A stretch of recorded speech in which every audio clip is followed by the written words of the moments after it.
당장 나가라. 아범이 아니면 우린 끝장이야. 제발 내 눈땅에서 사라지란 말이다. 그럼 가요. 이 뿌리 속에 어딜 가라고요? 아버지 혼자는 오늘 죽어도 어떡해. 폭우로 고립된 시골 별채엔 지독한 습기만 가득했습니다. 평생 불만 끄며 살아온 소방관 아버님의 가슴에 제가 불을 지르게 될 줄은 꿈에도 몰랐어요. 빗소리에 묻혀버린 그날 밤의 진실. 우리는 넘지 말아야 할 선 앞에 위태롭게 서 있었습니다. 과연 이 장마가 끝나면 우리는 다시 예전으로 돌아갈 수 있을까요? 본격적인 이야기 시작 전에 구독과 좋아요 부탁드립니다. 인천공항 출국장 앞은 여름 장마가 시작되려는지 습하고 무거운 공기로 가득 차 있었습니다. 남편은 1년이라는 긴 시간 동안 베트남으로 파견을 떠나는 사람치고는 너무나 덤덤한 표정으로 여권을 만지작거리고 있었죠. 저는 그 무심한 옆모습을 보며 가슴 한구석이 텅 비어버리는 듯한 공허함을 느껴야 했습니다. 남편은 제 손을 잡는 대신 캐리어 손잡이를 꽉 쥐며 마지막 당부를 남겼는데 그건 저에 대한 걱정이 아니라 시골에 계신 아버님에 대한 부탁뿐이었습니다. 아버지 성격 알지? 고집 세고 남한테 신세 지는 거 죽기보다 싫어하는 분이야. 그러니까 적당히 밥이나 챙겨드리고 눈에 띄지 않게 조용히 지내. 알았어요. 당신 몸 조심하고 밥 잘 챙겨 먹고 연락 자주 해. 남편은 뒤도 돌아보지 않고 출국 게이트로 사라졌고 저는 그 넓은 공항에 홀로 남겨진 채 한참을 서 있어야 했습니다. 결혼 3년 차 아이는 없었고 대화는 줄어들었으며 이제는 물리적인 거리마저 우리 사이를 갈라놓게 된 것이었죠. 저는 씁쓸함을 삼키며 시외버스 터미널로 향하는 발걸음을 옮겼는데 창밖으로 떨어지기 시작한 빗방울이 마치 제 처지인 양처량하게 느껴졌습니다. 버스가 서울을 벗어나 국도로 접어들수록 풍경은 회색빛 건물들에서 짙은 녹음으로 바뀌어 가고 있었고 빗줄기는 점점 거세져 차창을 때리는 소리가 귀를 때릴 정도로 요란해졌습니다. 아버님이 계신 곳은 강원도 산골 마을의 끝자락, 내비게이션조차 길을 잃을 것 같은 깊은 곳에 자리 잡은 오래된 기와집이었습니다. 버스에서 내려 택시를 타고 한참을 들어가 도착한 그곳은 빗줄기 사이로 검은 기와지붕이 묵직하게 내려앉아 있는 고즈넉하면서도 어딘가 위압적인 분위기의 집이었습니다. 대문은 칠이 벗겨져 세월의 흔적을 고스란히 보여주고 있었고 마당 한편에는 장작들이 비에 젖지 않게 비닐로 덮여 있었죠. 저는 우산을 썼음에도 들이치는 비 때문에 치맛자락이 다 젖어버린 채 조심스럽게 대문을 밀고 들어갔습니다. 인기척을 내야 했지만 왠지 모를 긴장감에 입이 떨어지지 않아 잠시 망설여야 했습니다. 그때 마루에서 둔탁한 소리가 들려왔고 저는 깜짝 놀라 그쪽을 바라보았는데 그곳에는 제가 상상했던 늙고 병든 노인의 모습과는 전혀 다른 한 남자가 서 있었습니다. 누구냐? 아버님은 러닝셔츠 차림으로 마루에 걸터앉아 젖은 수건으로 목을 닦고 계셨는데 58세라는 나이가 믿기지 않을 만큼 다부지고 단단한 체격을 가지고 계셨습니다. 평생 소방관으로 사선을 넘나들며 단련된 근육은 은퇴 후에도 여전히 그 위용을 자랑하고 있었고 구릿빛 피부 위로 흐르는 빗물인지 땀인지 모를 물기들이 형광등 불빛을 바다번들거리고 있었죠. 저는 순간적으로 시선을 어디에 둬야 할지 몰라 우산대를 꽉 쥐며 고개를 숙여야 했습니다. 남편에게서 들었던 허리 다친 노인의 이미지는 온데간데 없었고 그저 압도적인 남성미를 풍기는 중년의 사내가 제 앞에 서 있는 것 같았습니다. 아버님 저예요, 수진이요. 민우 씨 오늘 출국했잖아요. 혼자 계시기 힘들다고 해서 제가 내려왔어요. 아버님은 수건을 툭 던지며 인상을 찌푸리셨는데 그 눈빛에는 반가움보다는 귀찮음과 당혹감이 서려 있었습니다. 아버님은 불편한 허리를 두드리며 자리에서 일어나셨는데 절뚝거리는 걸음걸이에서 그제야 몸이 성치 않으시다는 것을 실감할 수 있었습니다. 하지만 그 불편한 움직임 속에서도 묘한 힘이 느껴져 저도 모르게 마른 침을 삼켜야 했습니다. 쓸데없는 짓을 했구나. 내가 오지 말라고 그놈한테 그렇게 일렀건만 기어이 널 보냈어? 당장 돌아가라. 난 내 몸 하나 건사할 수 있으니까. 아버님, 비가 이렇게 오는데 어떻게 가요? 그리고 민우 씨랑 약속했어요. 아버님 식사라도 챙겨드리기로요. 저는 용기를 내어 마루 위로 올라가 짐을 풀으려 했지만 아버님은 제 앞을 막아서며 거칠게 손사래를 치셨습니다. 가까이서 마주한 아버님에게서는 비릿한 흙냄새와 오래된 파스 냄새, 그리고 남자의 채취가 섞인 묘한 향기가 훅 끼쳐와 제 코끝을 자극했습니다. 그건 도시에서 맡아본 적 없는 아주 원초적이고 거친 냄새여서 저는 순간적으로 현기증이 일 것만 같았습니다. 아버님은 저를 뚫어지게 쳐다보시다가 밖에서 들려오는 천둥 소리에 시선을 돌리셨습니다. 비가 심상치 않군 지붕이 셀 텐데. 채! 아버님의 시선이 닿은 곳은 안채의 기와지붕 끝자락이었는데 빗물이 홈통을 타고 내려오지 못하고 엉뚱한 곳으로 튀고 있었습니다. 저대로 두면 안방 천장으로 물이 셀 것이 뻔해 보였죠. 아버님은 허리 통증으로 얼굴을 찡그리시면서도 구석에 놓인 사다리를 끌고 오려고 하셨습니다. 저는 깜짝 놀라 우산을 내던지고 아버님께 달려갔습니다.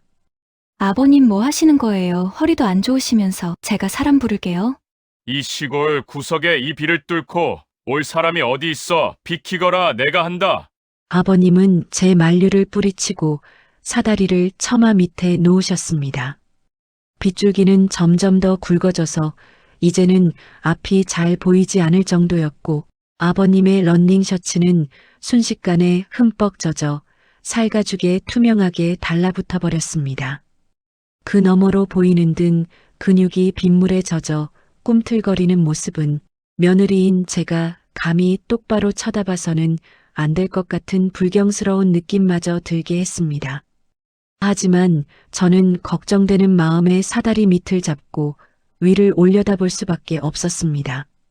아버님은 신음소리를 억누르며 한 칸 한 칸 위로 올라가셨고 저는 튀어오르는 빗물을 맞으며 그 위태로운 뒷모습을 지켜봐야만 했습니다. 아버님 조심하세요. 제발요. 그냥 나중에 하시면 안 돼요? 시끄럽다 좀 조용히 해. 아버님은 거칠게 대꾸하시며 지붕 끝에 손을 뻗으셨습니다. 막힌 홈통을 뚫으려는 듯 손을 휘저으시는 순간 젖은 기와를 딛고 있던 아버님의 발이 미끄러지면서 사다리가 휘청거렸습니다. 악! 하는 짧은 비명과 함께 아버님의 몸이 허공으로 기울어졌고 저는 비명을 지를 새도 없이 본능적으로 팔을 뻗었습니다. 다행히 높지 않은 곳이라 아버님은 마루 끝자락으로 떨어지셨지만 충격은 고스란히 허리로 간 듯했습니다. 아버님, 괜찮으세요? 아버님. 저는 흙투성이가 된 채 마루 위로 기어 올라가 쓰러진 아버님을 살폈습니다. 아버님은 고통스러운 표정으로 허리를 감싸 쥐고 식은땀을 비처럼 흘리고 계셨습니다. 빗물과 땀 그리고 흙탕물이 뒤섞인 아버님의 몸은 불덩이처럼 뜨거웠고 가쁜 숨을 몰아쉬는 입술은 파랗게 질려가고 있었습니다. 저는 덜덜 떨리는 손으로 아버님의 어깨를 감싸 안으며 부축하려 했습니다. 손대지 마라. 내가 알아서 일어난다. 말도 안 되는 소리 하지 마세요. 지금 일어날 수 있는 상태가 아니잖아요. 제 몸에 기대세요. 빨리요. 저는 평소라면 상상도 못했을 힘으로 아버님의 팔을 제 어깨에 걸치고 억지로 일으켜 세웠습니다. 아버님의 묵직한 체중이 제 작은 몸을 짓눌러 왔지만 지금은 그런 걸 따질 때가 아니었습니다. 아버님의 뜨거운 숨결이 제 목덜미에 닿을 때마다 소름이 돋았지만 저는 이를 악물고 안방으로 향했습니다. 젖은 옷길이 마찰되며 나는 질척한 소리가 빗소리에 섞여 기묘한 긴장감을 만들어내고 있었죠. 안방 문을 열자 눅눅하고 어두운 공기가 훅 끼쳐왔고 저는 아버님을 조심스럽게 요 위에 눕혀드렸습니다. 방 안은 바깥보다 더 고요해서 아버님의 거친 호흡 소리가 마치 천둥 소리처럼 크게 울려 퍼졌습니다. 아버님은 고통 때문인지 아니면 며느리에게 이런 꼴을 보였다는 수치심 때문인지 눈을 감은 채 미간을 잔뜩 찌푸리고 계셨습니다. 저는 수건을 가져와 아버님의 젖은 얼굴과 목을 닦아드리려 했지만 아버님은 고개를 돌려 피하셨습니다. 됐다. 나가라. 옷은 내가 갈아입을 테니.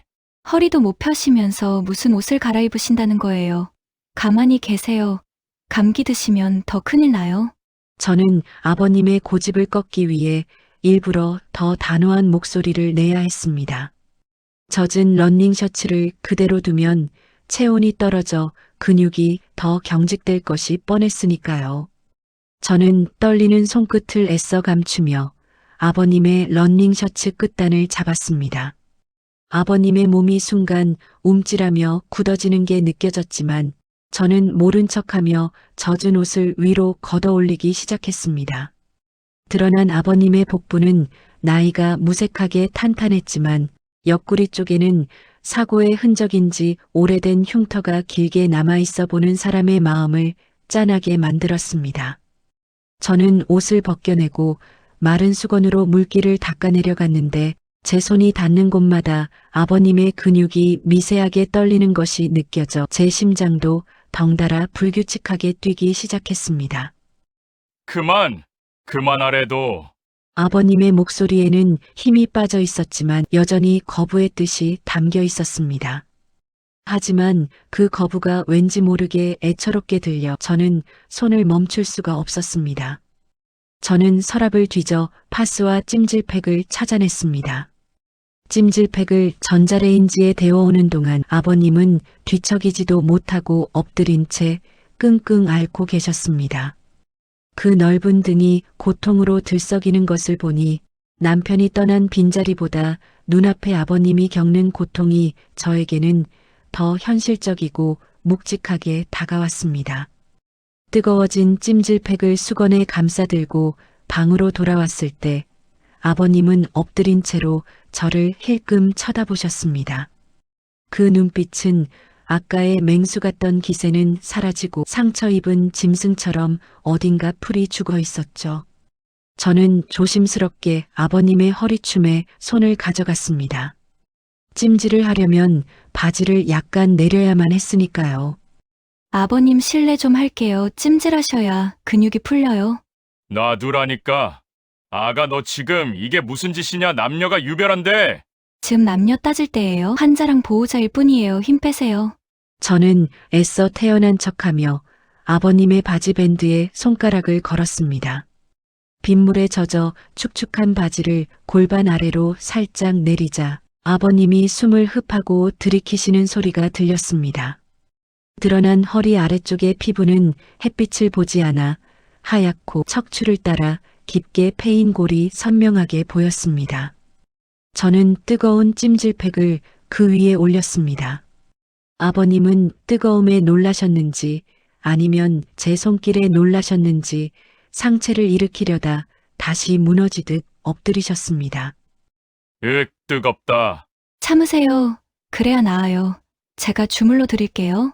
저는 찜질팩 위로 그리고 그 주변에 굳어있는 근육들을 손바닥으로 천천히 누르며 마사지를 시작했습니다.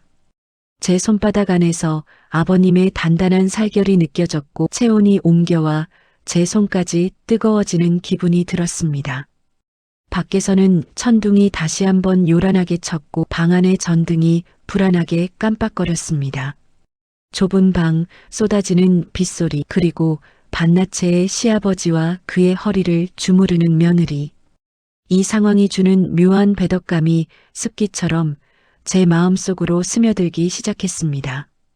아버님의 신음소리가 고통 때문인지 시원함 때문인지 구별이 가지 않을 무렵 저는 제가 아버님의 등을 바라보는 눈빛이 단순히 며느리의 것이 아닐지도 모른다는 불길한 예감을 느껴야 했습니다. 남편은 저 멀리 타국에 있었고 지금 제 손안에 있는 남자는 너무나 뜨거웠으니까요. 비는 그칠 기미를 보이지 않고 밤새도록 시골집의 기와지붕을 두드려댔습니다.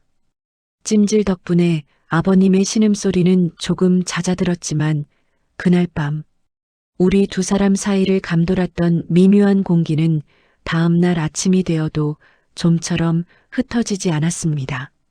아버님은 제 눈을 피하며 방 밖으로 나오려 하지 않으셨고 저 역시 아버님의 식사를 방 안으로 들여다 놓을 때마다 죄지은 사람처럼 고개를 숙여야만 했습니다. 하지만 눅눅한 장마철의 습기는 사람을 지치게 만들었고 거동이 불편해 씻지 못한 아버님의 몸에서는 하루가 다르게 땀 냄새와 파스 냄새가 섞인 퀴퀴한 채취가 짙어지고 있었습니다.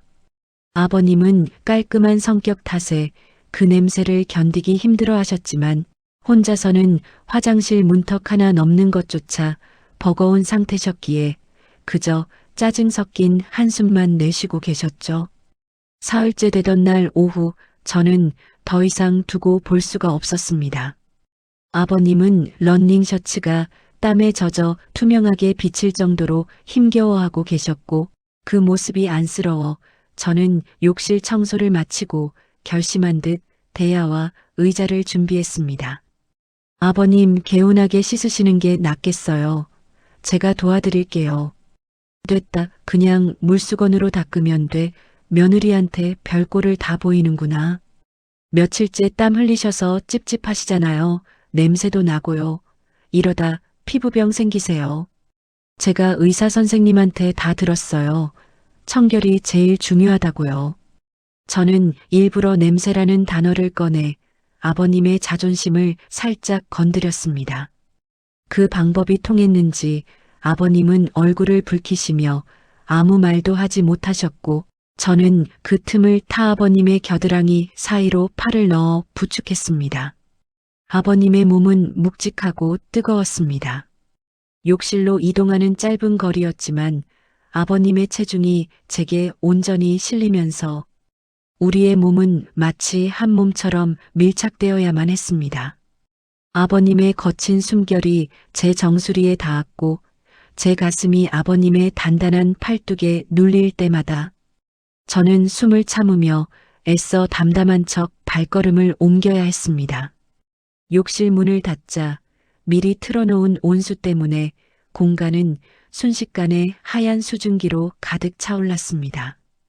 환풍기가 돌아가고 있었지만 습기를 감당하기엔 역부족이었고 자욱한 안개 속에 갇힌 듯한 몽롱한 분위기가 우리 둘을 감쌌습니다. 저는 플라스틱 의자에 아버님을 조심스럽게 앉혀드리고 샤워기를 틀었습니다.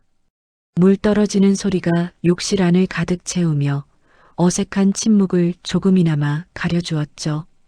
옷 벗겨드릴게요. 팔만 조금 들어주세요. 아버님은 체념한 듯 눈을 감고 팔을 들어 올리셨습니다.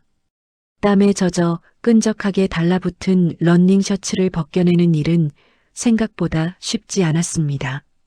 제가 낑낑거리며 옷을 위로 잡아당길 때마다 제 손등이 아버님의 맨살을 스치고 지나갔고 그때마다 아버님의 근육이 움찔거리는 게 눈에 보였습니다.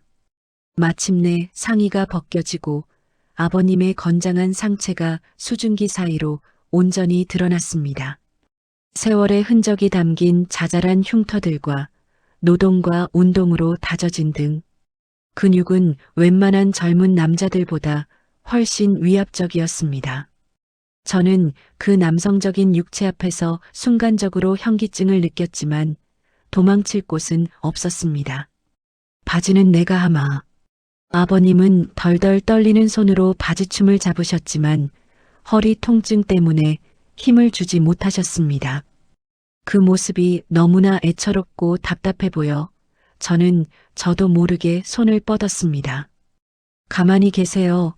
이러다가 또 넘어지시면 진짜 큰일 나요. 저는 아버님의 손을 쳐내다시피 하고 바지를 끌어내렸습니다. 아버님은 수치심에 고개를 푹 숙이셨고 저는 최대한 시선을 위쪽으로 고정한 채 빠르게 속옷만 남기고 하의를 정리했습니다. 좁은 욕실 안 발라의 시아버지와 며느리, 비누 향기와 섞인 아버님의 짙은 살냄새가 습기를 타고 제 코와 폐부 깊숙이 스며들었고 저는 마치 이 뜨거운 공기에 취하는 것만 같았습니다. 샤워기에서 쏟아지는 물줄기를 아버님의 등에 뿌리자 물기를 따라 근육의 결이 선명하게 도드라졌습니다. 물 온도 괜찮으세요? 그래 좋다. 아버님의 목소리는 잠겨 있었습니다. 저는 거품 낸 타월을 들고 아버님의 넓은 등을 문지르기 시작했습니다. 어깨에서 등뼈를 타고 허리까지 제 손길이 닿을 때마다 아버님은 숨을 멈추시는 듯 했습니다. 단순히 씻겨드리는 행위였지만 제 손바닥에 전해지는 감각은 너무나 적나라했습니다. 딱딱하게 굳은 승모근, 척추를 따라 흐르는 깊은 골, 그리고 옆구리에 닿았을 때 느껴지는 탄력 있는 피부. 이것은 환자의 몸이 아니라 살아있는 수컷의 몸이었습니다. 저는 제가 씻기고 있는 이 남자가 제 남편의 아버지라는 사실을 자꾸만 잊어버리게 되는 제 자신이 두려웠습니다. 거기 좀 더 세게. 아버님이 나직하게 말씀하셨습니다. 통증이 있는 부위가 시원하셨던 모양입니다. 저는 힘을 주어 허리 부근을 꾹꾹 눌러가며 닦아내려갔습니다. 아버님은 고통과 시원함이 섞인 낮은 신음을 흘리셨고 그 소리는 좁은 욕실 벽에 부딪혀 제 귀를 파고들었습니다. 김이 서린 거울 속에 비친 제 얼굴은 붉게 상기되어 있었고 눈빛은 묘하게 풀려 있었습니다. 마치 무언가에 홀린 사람처럼요. 등을 다 닦고 나서 앞으로 돌아가야 할 차례가 되었습니다. 저는 잠시 망설였지만 이내 마음을 다잡고 아버님 앞으로 이동했습니다. 아버님은 민망하신지 눈을 감은 채 고개를 뒤로 젖히고 계셨습니다. 물줄기가 아버님의 쇄골을 타고 가슴 근육을 지나 복부로 흘러내리고 있었죠. 저는 타월을 쥔 손을 떨며 아버님의 가슴팍에 가져다 댔습니다. 심장이 터질 듯이 뛰었습니다. 제 손이 닿자 아버님의 눈꺼풀이 파르르 떨렸습니다. 팔 닦을게요. 저는 아버님의 굵은 팔뚝을 잡고 천천히 문질렀습니다. 그때였습니다. 바닥에 흘러내린 비누 거품을 미처 보지 못한 제가 발을 헛디디며 휘청거렸습니다. 어마 하는 비명과 함께 몸의 균형이 무너졌고 저는 넘어지지 않으려고 본능적으로 앞에 있는 무언가를 잡아야 했습니다. 그것은 물기에 젖어 미끄러운 아버님의 어깨였습니다. 조심해라. 아버님은 반사적으로 팔을 뻗어 제 허리를 낚아채셨습니다. 하지만 의자에 앉아 계시던 아버님 역시 무게 중심을 잃으셨고 우리는 엉겨붙은 채 좁은 욕실 바닥으로 미끄러질 뻔했습니다. 다행히 아버님이 벽을 짚으며 버티신 덕분에 바닥에 나뒹구는 참사는 면했지만 그 자세는 너무나 위험했습니다. 저는 아버님의 다리 사이에 엉거주춤하게 서 있었고 아버님의 한 팔은 제 허리를 단단하게 감싸 안고 있었으며 제 두 손은 아버님의 젖은 가슴을 짚고 있는 숨이 멎을 듯한 자세였습니다. 샤워기 물줄기가 우리 두 사람 사이로 쏟아져 내렸습니다. 흠뻑 젖은 제 얇은 옷감은 몸에 달라붙어 속살을 그대로 드러내고 있었고 아버님의 뜨거운 체온이 젖은 옷을 뚫고 제 복부에 고스란히 전해졌습니다. 우리는 아무 말도 하지 못한 채 서로를 바라보았습니다. 수증기 사이로 보이는 아버님의 눈빛은 흔들리고 있었습니다. 그것은 며느리를 걱정하는 시아버지의 눈빛이 아니었습니다. 굶주린 혹은 참아왔던 욕망이 꿈틀거리는 남자의 눈빛이었습니다. 안 다쳤냐? 네, 아버님은요? 나도 괜찮다. 하지만 아버님은 제 허리를 감은 팔을 풀지 않으셨습니다. 오히려 조금 더 힘을 주어 저를 자신 쪽으로 당기시는 것 같았습니다. 우리의 거리는 이제 입술이 닿을 만큼 가까워졌습니다. 아버님의 거친 숨소리가 제 입술 위로 흩어졌습니다. 빗소리인지 물소리인지 모를 소음 속에서 제 이성은 경고음을 울려댔지만 몸은 말을 듣지 않았습니다. 이대로 아버님의 목을 끌어안고 싶다는 충동이 머릿속을 지배하기 시작했습니다. 남편에게서는 느껴보지 못한 압도적인 남성미와 보호받는 느낌이 저를 마비시키고 있었으니까요. 아버님의 시선이 제 젖은 입술에 머무는 것이 느껴졌습니다. 그때였습니다. 거실에 두고 온 제 핸드폰 벨소리가 날카롭게 울려 퍼졌습니다. 그 소리는 마치 최면에 걸려있던 우리를 깨우는 알람과도 같았습니다. 아버님의 눈빛이 순식간에 현실로 돌아왔고 저 역시 화들짝 놀라며 아버님의 가슴에서 손을 떼고 뒤로 물러났습니다. 저 전화가 그래 가서 받아라 민우겠지. 아버님은 고개를 돌리며 씁쓸하게 말씀하셨습니다.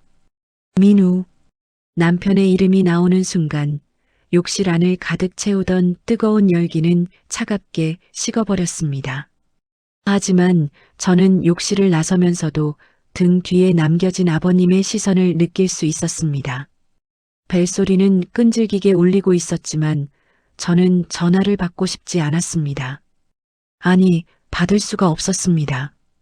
방금 전까지 시아버지의 품에서 느꼈던 그 떨림이 아직도 제 손끝과 허리에 화상처럼 남아있었기 때문입니다. 저는 거실에 놓인 핸드폰을 내려다보며 화면에 뜬 남편이라는 두 글자가 낯선 타인처럼 느껴지는 서늘한 공포를 마주해야 했습니다. 벨소리는 끊어질 듯 끊어지지 않고 빚어진 마루를 울리며 제 신경을 긁어댔습니다. 화면 위에서 깜빡거리는 남편의 이름 세 글자는 방금 전까지 욕실 안에서 제가 느꼈던 그 배덕한 열기를 차갑게 식히기는커녕 오히려 더 끈적하고 죄스럽게 만들 뿐이었죠. 저는 떨리는 손으로 전화기를 집어들었지만 통화 버튼을 누르는 대신 무음 버튼을 눌러버리고 말았습니다. 지금 남편의 목소리를 듣는다면 제 입에서 무슨 말이 튀어나올지 혹은 제 목소리에 섞인 묘한 떨림을 들키지는 않을지 가늠조차 되지 않았기 때문이었습니다. 전화기가 잠잠해지자 거실엔 다시 빗소리와 욕실 물소리만이 남았는데 그 정막이 오히려 저를 더 숨막히게 조여오고 있었습니다. 저는 핸드폰을 뒤집어 놓고 깊은 한숨을 내쉬며 욕실 쪽을 바라보았는데 반투명한 유리문 너머로 아버님의 흐릿한 실루엣이 움직이는 것이 보였습니다. 아버님은 한동안 움직임이 없으시다가 천천히 옷을 입고 계신 듯 했습니다. 잠시 후 욕실 문이 열리고 자욱한 수증기와 함께 아버님이 밖으로 나오셨습니다. 급하게 물기만 닦으셨는지 젖은 머리카락이 이마에 달라붙어 있었고 대충 걸친 헐렁한 반바지와 러닝셔츠 위로 아직 식지 않은 열기가 피어오르고 있었죠. 아버님은 저와 눈을 마주치지 않으려 애쓰시며 절뚝거리는 걸음으로 안방을 향해 걸어가셨는데 그 뒷모습이 어딘가 도망치는 사람처럼 다급해 보였습니다. 저는 그 모습을 보며 안도감보다는 알 수 없는 서운함과 방금 전의 상황을 마무리 짓지 못한 찜찜함에 입술을 깨물어야 했습니다. 제가 다가가 부축하려 하자 아버님은 흠칫 놀라며 몸을 피하셨습니다. 오지 마라. 나 혼자 갈 수 있다. 전화는 받았냐? 아니요, 받으려고 하니까 끊어졌어요. 나중에 다시 걸죠 뭐. 저는 눈 하나 깜짝하지 않고 거짓말을 내뱉었습니다. 아버님은 제 거짓말을 눈치채셨는지 아니면 그저 더 이상 묻고 싶지 않으신 건지 짧게 고개를 끄덕이시고는 황급히 방 안으로 들어가 버리셨습니다. 문이 닫히는 소리가 유난히 크게 들렸고 저는 닫힌 방문 앞에 덩그러니 서서 한참을 멍하니 있어야 했습니다. 제 손바닥에는 아직도 아버님의 젖은 피부를 만졌던 감촉이 화인처럼 남아 욱신거리고 있었고 코끝에는 욕실에서 맡았던 비누 냄새와 아버님의 채취가 뒤섞인 묘한 향기가 맴돌아 머리가 어지러울 지경이었습니다. 저는 욕실로 들어가 뒷정리를 시작했는데 바닥에 흩어진 젖은 수건과 아버님이 벗어놓은 옷가지들을 보며 얼굴이 다시금 확 달아오르는 것을 느껴야 했습니다. 그날 밤 저는 제 방 침대에 누워 뒤척이며 잠을 이루지 못했습니다. 벽 하나를 사이에 두고 아버님이 계신 안방에서도 간간히 뒤척이는 소리와 억누른 기침 소리가 들려왔습니다. 평소 같으면 걱정이 되어 달려갔겠지만 오늘만큼은 그럴 수가 없었습니다. 눈을 감으면 욕실에서의 장면이 슬로 모션처럼 되살아났기 때문이었습니다. 저를 안아주던 아버님의 단단한 팔뚝, 제 허리를 감싸던 뜨거운 손길, 그리고 저를 바라보던 그 흔들리는 눈빛. 그것은 분명 며느리를 보는 눈빛이 아니었습니다. 그리고 더 무서운 건 그 눈빛을 피하지 않고 즐겼던 제 자신이었습니다. 1년 넘게 독수 공방하며 메말라 있던 제 감정이 가장 위험한 대상에게 반응하고 있다는 사실을 인정하는 건 너무나 두렵고도 짜릿한 일이었습니다. 빗줄기는 밤이 깊어질수록 더 거세져 마치 이 집을 세상으로부터 완전히 고립시키려는 듯 퍼부어대고 있었습니다. 저는 이불을 머리끝까지 뒤집었었지만 빗소리 사이로 들려오는 아버님의 신음소리는 더욱 선명하게 제 귀를 파고들었습니다. 저는 손을 뻗어 벽을 짚었습니다. 이 얇은 벽 너머에 그 남자가 오늘 내 몸을 뜨겁게 만들었던 그 남자가 누워있다는 생각에 아랫배가 묵직하게 저려왔습니다. 미쳤어. 최수진, 너 정말 미쳤어. 저는 혼잣말을 중얼거려 보았지만 뛰는 심장은 진정될 기미가 보이지 않았습니다. 남편 민우 씨의 얼굴을 떠올려 보려 애썼지만 희미한 잔상만 남을 뿐 아버님의 강렬했던 잔상을 지울 수는 없었습니다. 우리는 오늘 선을 넘지 않았지만 이미 마음속의 경계선은 무너져 내리고 있었습니다. 내일 아침 아버님의 얼굴을 어떻게 봐야 할지, 그리고 이 지독한 장마가 언제쯤 끝날지 알 수 없는 막막함 속에서 저는 겨우 잠을 청해야 했습니다. 하지만 꿈속에서도 저는 축축한 욕실 안에 있었고 그곳엔 남편이 아닌 아버님이 저를 기다리고 있었습니다. 지겨울 정도로 퍼붓던 장맛비는 사흘이 지나도록 그칠 기미를 보이지 않았습니다. 하늘에 구멍이라도 뚫린 듯 쏟아지는 빗줄기는 시골집의 기와지붕을 끊임없이 때려댔고 마당은 이미 흙탕물로 뒤덮여 발을 디딜 곳조차 없게 만들어버렸죠. 욕실에서의 그 아슬아슬했던 사건 이후 우리 두 사람 사이엔 보이지 않는 벽이 생긴 것만 같았습니다. 아버님은 식사 때를 제외하고는 안방에서 두문불출하셨고 저 역시 거실에서 TV 소리를 키워놓은 채 그 적막함을 견뎌야만 했습니다.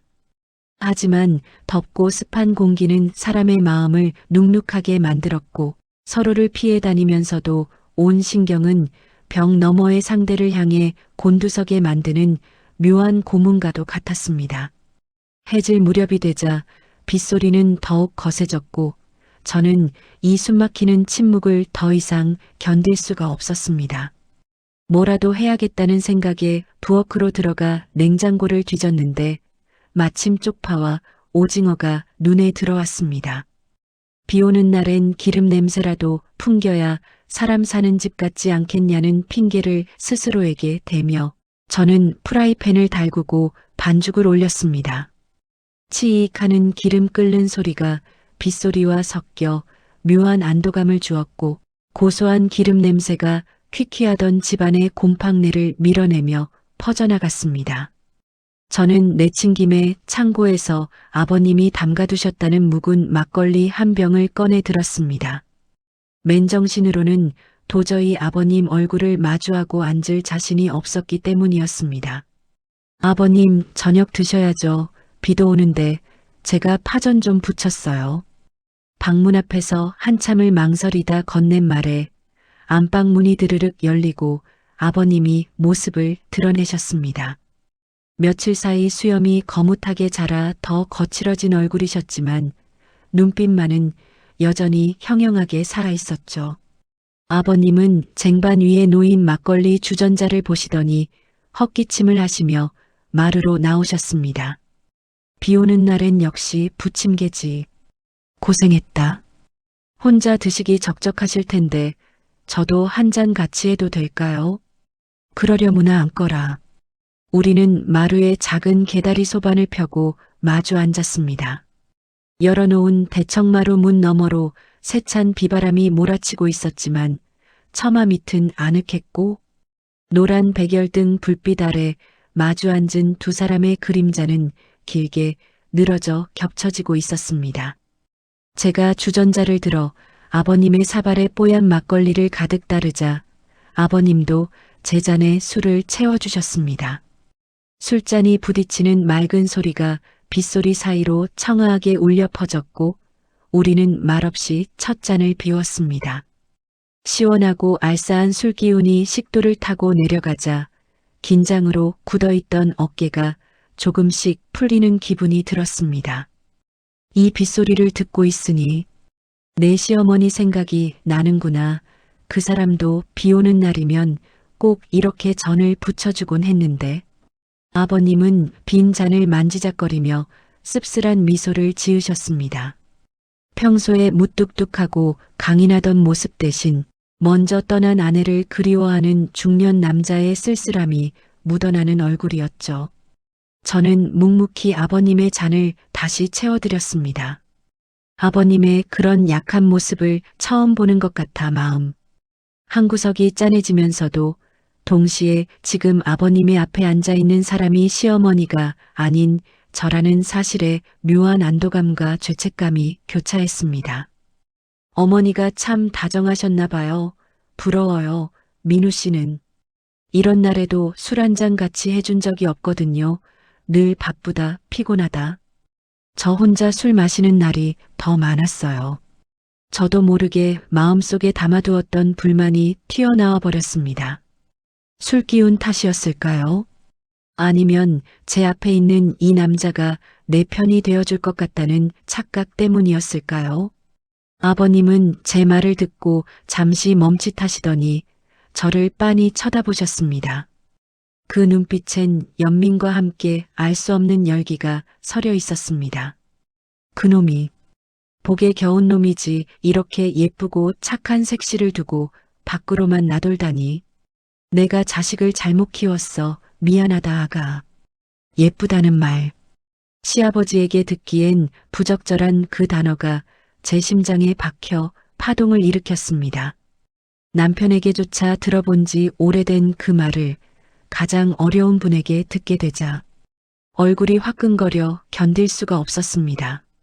술기운이 올라 양볼이 발그레해진 저는 고개를 숙인 채 파전만 뒤적거렸습니다.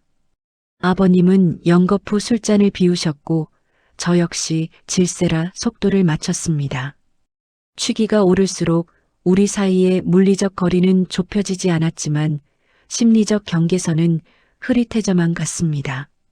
아버님이 술을 따르실 때 제 손에 닿는 투박한 손가락의 감촉이 싫지 않았고 가끔씩 저를 훔쳐보는 아버님의 시선이 느껴질 때마다 척추를 타고 흐르는 전율을 즐기고 있는 제 자신이 보였으니까요. 밤이 깊어지자 빗줄기는 폭우로 변해 천지를 뒤흔들었습니다. 막걸리 두 주전자가 비워졌을 무렵 아버님의 눈은 붉게 충혈되어 있었고 저 역시 몸을 가누기 힘들 정도로 취해 있었습니다. 아버님은 상을 옆으로 밀어놓고 벽에 기대앉아 거친 숨을 몰아쉬셨습니다. 덥구나. 비가 오는데 왜 이리 더운지. 아버님은 러닝 셔츠 자락을 펄럭이며 부채질을 하셨는데 그럴 때마다 드러나는 복근과 가슴 근육이 제 시선을 붙잡았습니다. 저는 침을 꿀꺽 삼키며 헛된 상상을 떨쳐내려 애써야 했습니다. 그때 하늘이 찢어지는 듯한 굉음과 함께 번개가 마당 한가운데에 내리꽂혔습니다. 꽝 마이너스. 세상이 하얗게 번쩍이더니 곧이어 집안의 모든 전등이 판 마이너스하고 꺼져버렸습니다. 칠흑 같은 어둠이 순식간에 우리를 덮쳤고 저는 공포에 질려 비명을 지르며 본능적으로 가장 가까이 있는 곳으로 몸을 날렸습니다. 야, 아버님. 제가 엉겁결에 끌어안은 것은 딱딱하고 따뜻한 아버님의 몸이었습니다. 어둠 속에서 저는 아버님의 팔을 생명줄처럼 꽉 붙잡고 가슴에 얼굴을 묻었습니다. 심장이 터질 듯이 뛰었고 온몸이 사시나무 떨듯 떨려왔습니다. 갑작스러운 정전과 천둥 소리는 핑계였을지도 모릅니다. 그저 이 남자의 품에 안길 명분이 필요했던 것일지도 몰랐으니까요. 아버님은 잠시 당황하신 듯 몸을 굳히셨지만 이내 저를 밀어내지 않으셨습니다. 오히려 제 떨리는 어깨를 크고 투박한 손으로 감싸 안으며 천천히 쓸어내려 주셨습니다. 괜찮다. 괜찮아. 그냥 정전된 거야. 무서워하지 마라. 아버님의 목소리는 바로 귓가에서 들리는 듯 낮고 울림이 컸습니다. 어둠은 시각을 차단해버렸지만 대신 촉각과 후각을 극도로 예민하게 만들었습니다. 제 볼에 닿은 아버님의 러닝셔츠 감촉, 코끝에 맴도는 막걸리 냄새와 섞인 남자의 살냄새, 그리고 제 등을 다독이는 손길의 뜨거움. 그 모든 것이 너무나 적나라하게 느껴졌습니다. 저는 고개를 들어 어둠 속에서 아버님의 얼굴을 찾았습니다. 희미한 번개 불빛에 비친 아버님의 눈동자가 바로 코앞에서 저를 내려다보고 있었습니다. 무서워요. 오늘 밤만 같이 있어주시면 안 돼요? 제 입에서 나온 말은 저 자신조차 믿을 수 없는 도발이었습니다. 술김이었을까요? 아니면 본능이었을까요? 아버님의 손이 제 등에서 멈췄습니다. 침묵이 흘렀고 그 침묵을 채우는 건 빗소리와 두 사람의 거친 호흡 소리뿐이었습니다. 아버님은 대답 대신 제 팔을 잡은 손에 힘을 주셨습니다. 거부의 뜻이 아니었습니다. 그것은 위험한 줄타기를 함께 하겠다는 무언의 동의였습니다. 후회 안 하겠냐? 민우 씨는 저를 이렇게 안아준 적이 없어요. 아버님 품이 따뜻해요. 저는 다시 아버님의 가슴에 머리를 기댔습니다. 아버님의 심장이 저만큼이나 빠르게 뛰고 있다는 것을 느낄 수 있었죠. 아버님의 손이 조심스럽게 제 머리카락을 쓰다듬다가 천천히 내려와 제 젖은 뺨을 감쌌습니다. 엄지손가락이 제 입술을 스치고 지나갔을 때 저는 전기가 통한 듯한 찌릿함을 느끼며 눈을 감았습니다. 어둠은 우리의 죄책감을 가려주었고 술기운은 이성을 마비시켰습니다. 밖에서는 여전히 천둥이 치고 있었지만 제 귀에는 아무것도 들리지 않았습니다. 오직 제 앞에 있는 이 남자의 거친 숨소리와 우리를 감싸고 있는 뜨겁고 습한 공기만이 존재할 뿐이었습니다. 우리는 그렇게 어둠 속에서 서로를 놓지 않은 채 위험하고도 아슬아슬한 밤의 깊은 곳으로 함께 빠져들고 있었습니다. 어둠은 칠흑 같았지만 그 덕분에 우리는 서로의 존재를 더욱 원초적으로 느낄 수 있었습니다. 시각이 차단된 상태에서 제 온 신경은 아버님의 가슴팍에서 전해지는 쿵쿵거리는 진동과 제 허리를 감싸 쥐고 있는 투박한 소나기 힘에 집중되어 있었죠. 아버님의 거친 손바닥이 제 얇은 옷가미를 배회하다가 조심스럽게 등줄기를 타고 올라와 뒷목을 감싸주셨습니다. 그 손길은 투박했지만 믿을 수 없을 만큼 섬세하고 뜨거워서 저는 그 손에 제 모든 무게를 맡긴 채 흐느적거릴 수밖에 없었습니다. 우리는 마치 세상에 단둘만 남겨진 연인처럼 서로의 체온을 탐닉하며 빗소리에 묻혀 거친 호흡을 공유하고 있었습니다. 지연아, 이러면 안 되는데. 내가 널... 아버님의 목소리는 갈라져 있었고 그 속에는 죄책감과 욕망이 뒤엉켜 있었습니다. 아버님은 제 이름을 부르려다 멈추고 며느리의 이름을 부르는 것조차 죄스러워 하시는 듯 했습니다. 하지만 저는 그 망설임조차 달콤하게 느껴졌습니다. 남편 민우 씨는 저를 당연한 존재, 집안의 가구처럼 대했지만 이 남자는 저를 귀하게 그리고 조심스럽게 대하고 있었으니까요. 저는 고개를 들어 어둠 속에서 아버님의 입술을 찾았습니다. 닿을 듯 말 듯한 거리에서 서로의 뜨거운 숨결이 뒤섞였고 알싸한 막걸리 향이 우리 사이를 더욱 몽롱하게 취하게 만들었습니다. 아무 생각하지 마세요, 아버님. 그냥 지금은 저만 봐주세요, 네.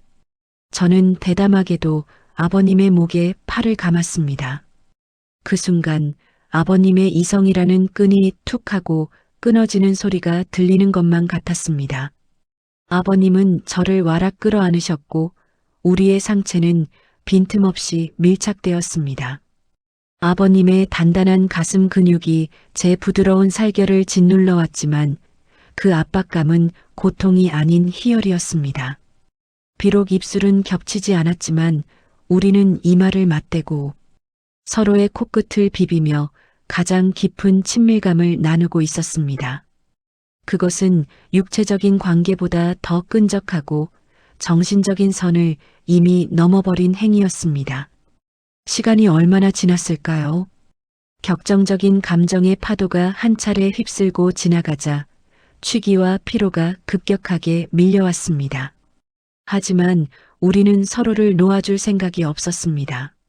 아버님은 마루 한 구석에 있는 방석을 끌어와 저를 눕히셨고 당신도 그 옆에 비스듬히 누워 제 어깨를 감싸 안으셨습니다.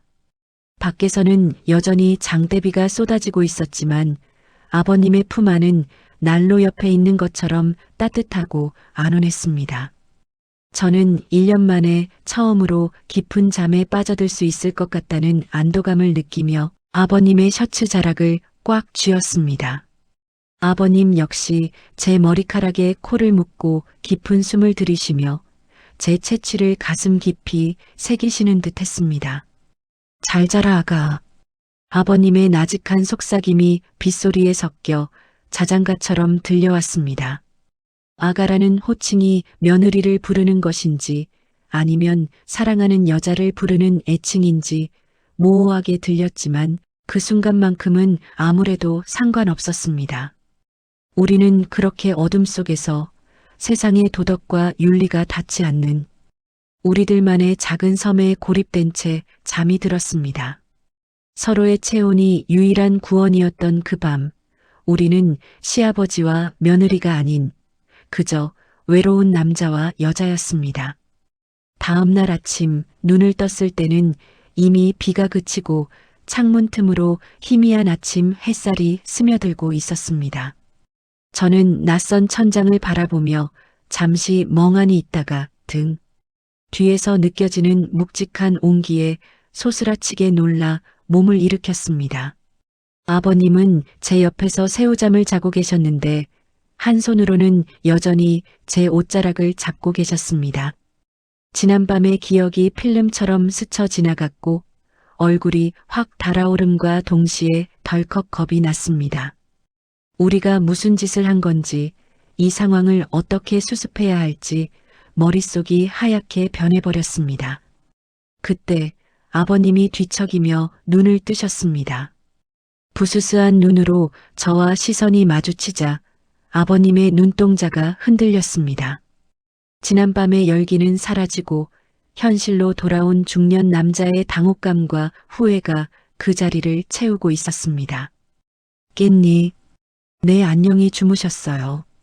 어색하기 짝이 없는 아침 인사가 오고 갔습니다. 우리는 황급히 떨어져 앉아 옷매무새를 다듬었습니다.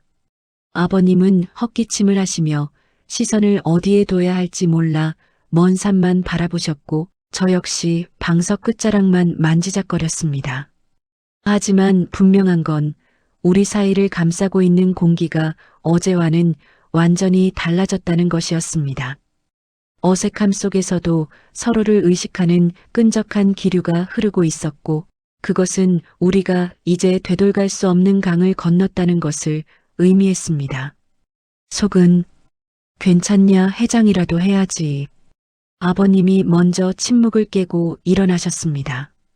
평소보다 더 절뚝거리는 뒷모습이 왠지 더 작아 보여 저는 달려가서 안아드리고 싶은 충동을 억눌러야 했습니다. 우리는 아무 일도 없었던 것처럼 행동하려 했지만 서로의 눈을 똑바로 쳐다보지 못하는 것만으로도 이미 많은 것을 말하고 있었습니다.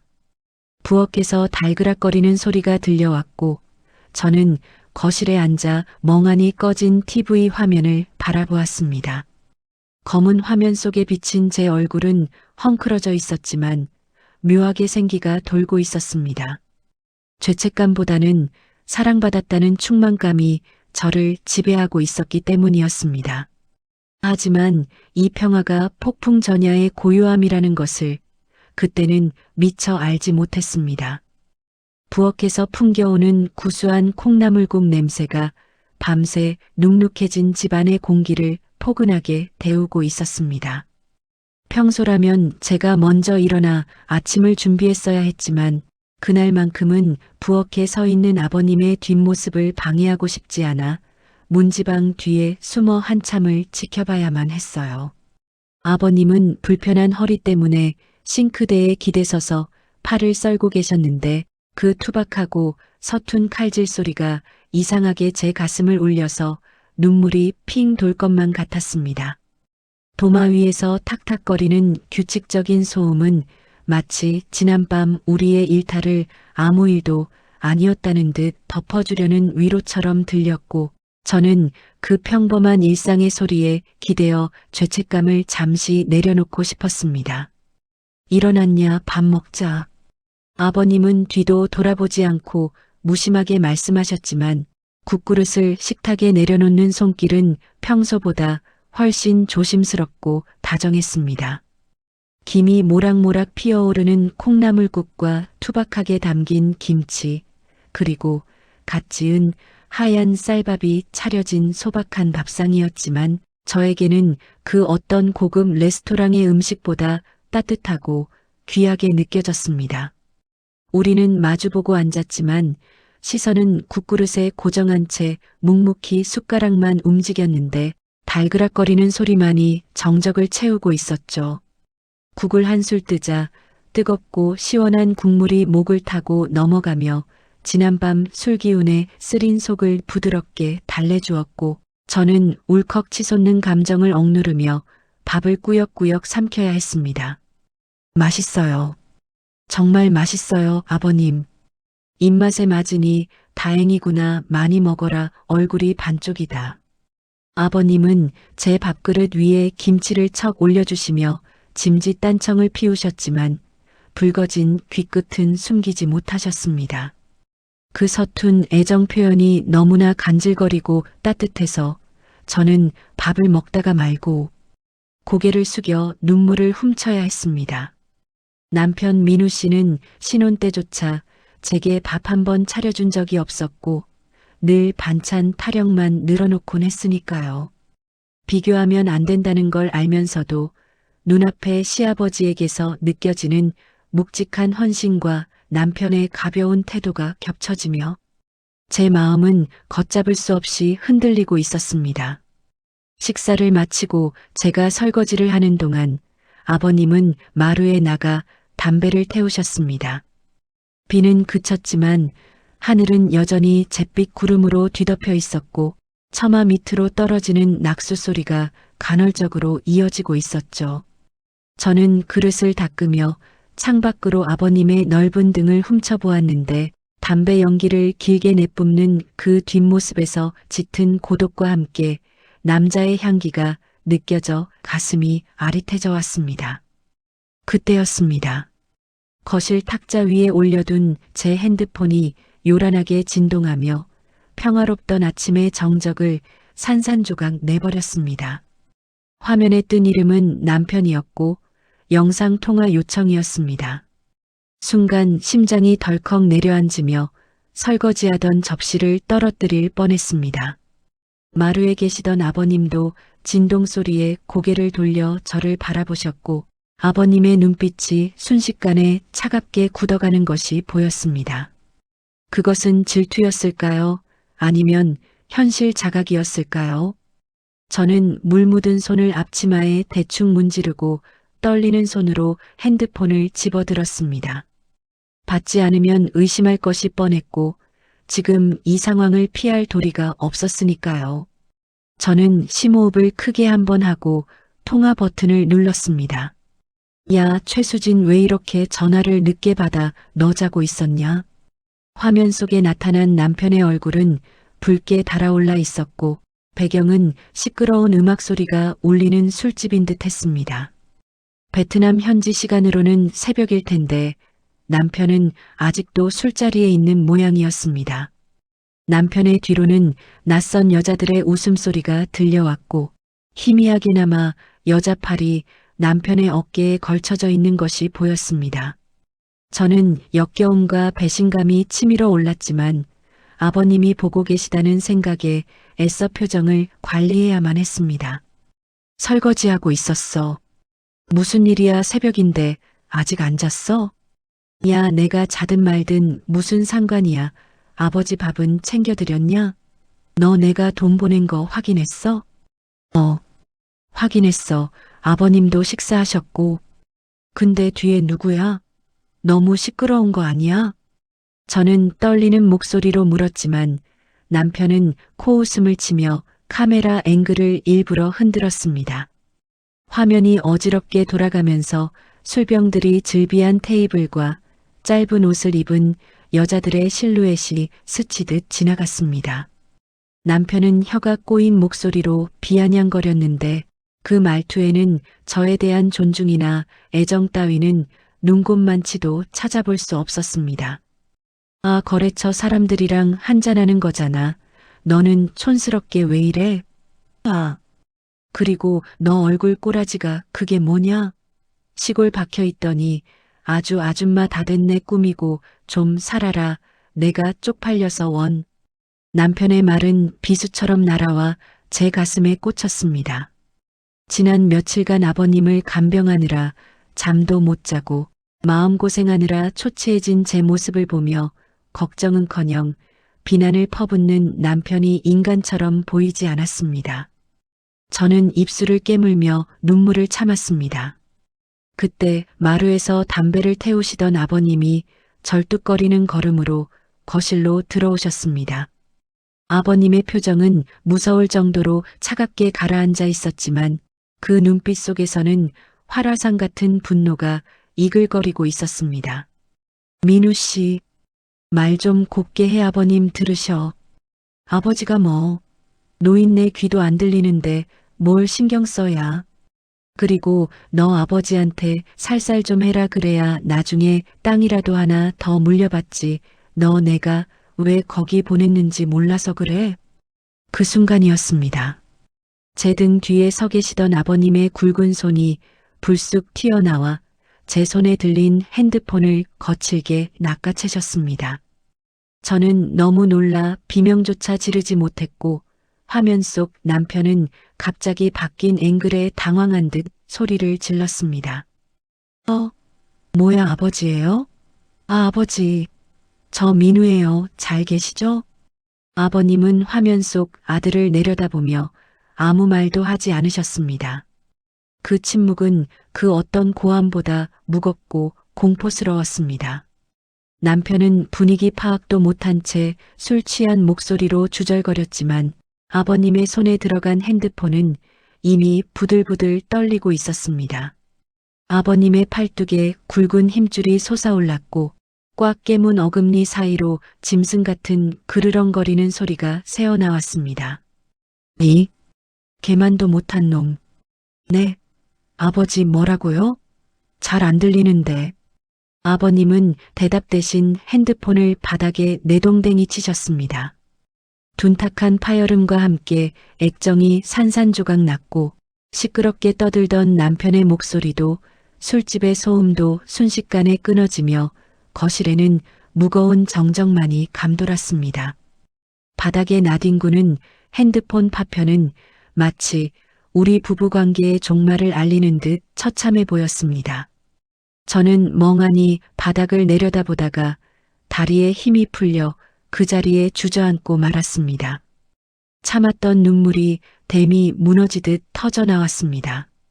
서러움, 수치심, 그리고 아버님에 대한 미안함이 뒤섞여 저는 소리내어 오열할 수밖에 없었습니다.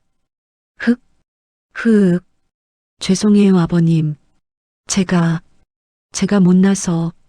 저는 얼굴을 감싸 쥐고 짐승처럼 울부짖었습니다. 남편에게 사랑받지 못한다는 사실을 들킨 비참함보다 이 모습을 아버님께 보였다는 사실이 더 견딜 수 없었습니다. 아버님은 거친 숨을 몰아쉬며 저를 내려다보고 계셨습니다. 아버님의 그림자가 제 위로 길게 드리워졌고 저는 그 그림자 속으로 숨어버리고 싶은 심정이었습니다. 한참을 그렇게 울고 있는데 투박하고 거친 손길이 제 어깨를 감싸주는 것이 느껴졌습니다.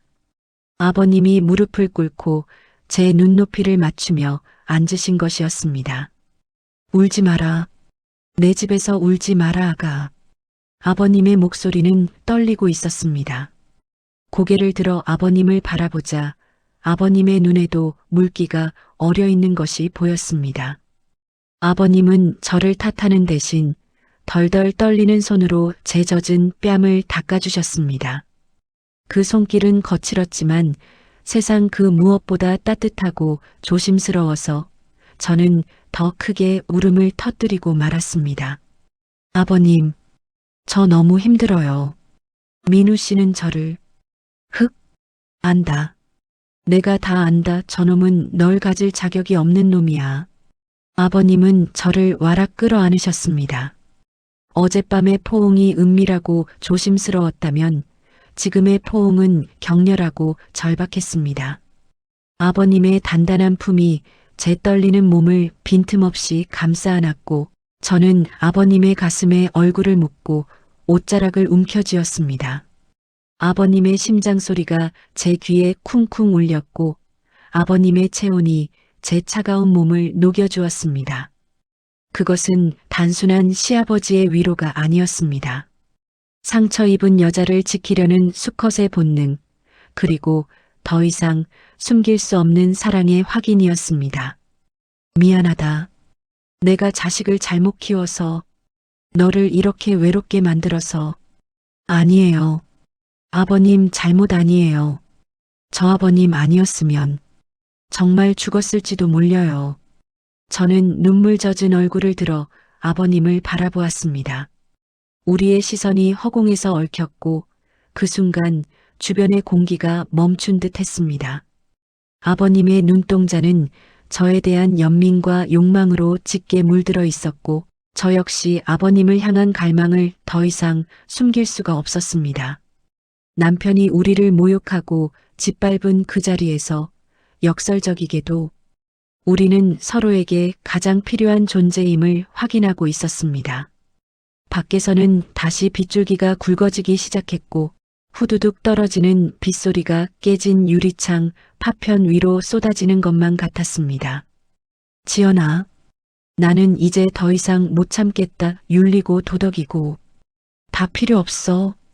아버님의 거친 손이 제 뒷목을 감싸고 저를 자신 쪽으로 당기셨습니다. 저는 저항하지 않았습니다. 아니, 오히려 아버님의 목에 팔을 두르며 매달렸습니다. 우리는 마치 내일이 없는 사람들처럼 세상의 끝에 선 연인들처럼 서로를 탐닉했습니다. 아버님의 입술이 제 눈물을 닦아주듯 뺨을 스치고 지나가 입술에 닿았을 때 저는 눈을 감으며 깊은 탄식을 내뱉었습니다. 그것은 키스라기보다는 서로의 고통을 나누어 마시는 의식과도 같았습니다. 깨진 핸드폰이 나뒹구는 거실 바닥에서 우리는 서로를 부서질 듯 끌어안으며 억눌려왔던 모든 감정을 폭발시키고 있었습니다. 천둥 소리가 우리의 거친 숨소리를 덮어주었고 우리는 그렇게 비 내리는 시골집에 고립된 채 서로의 구원이 되기를 자처했습니다.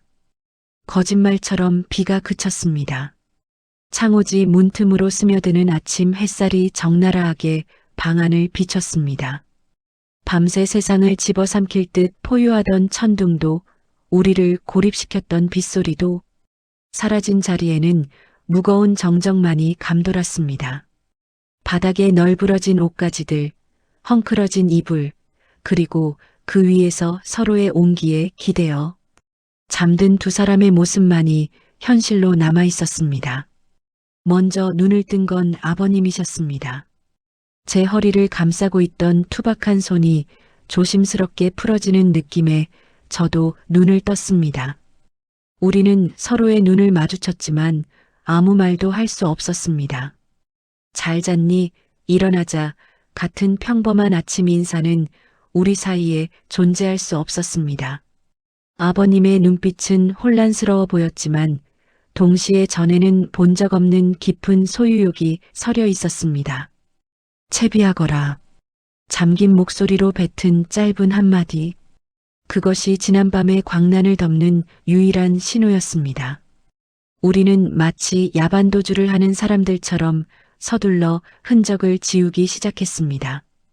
저는 구석에 처박혀 있던 깨진 핸드폰을 가방 깊숙이 쑤셔 넣었고 아버님은 땀과 채취가 밴 이불을 개어 장롱 깊은 곳에 밀어 넣으셨습니다.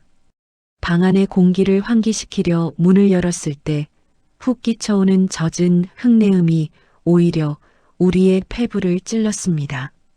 간밤의 일이 꿈이 아니었다는 증거는 제 몸 곳곳에 남은 욱신거리는 통증과 아버님의 목덜미에 남은 붉은 생채기 뿐이었습니다. 차 대기시켜 놓으마. 아버님은 제 시선을 피하며 황급히 마당으로 나가셨습니다. 저는 거울 속에 비친 제 모습을 잠시 응시했습니다.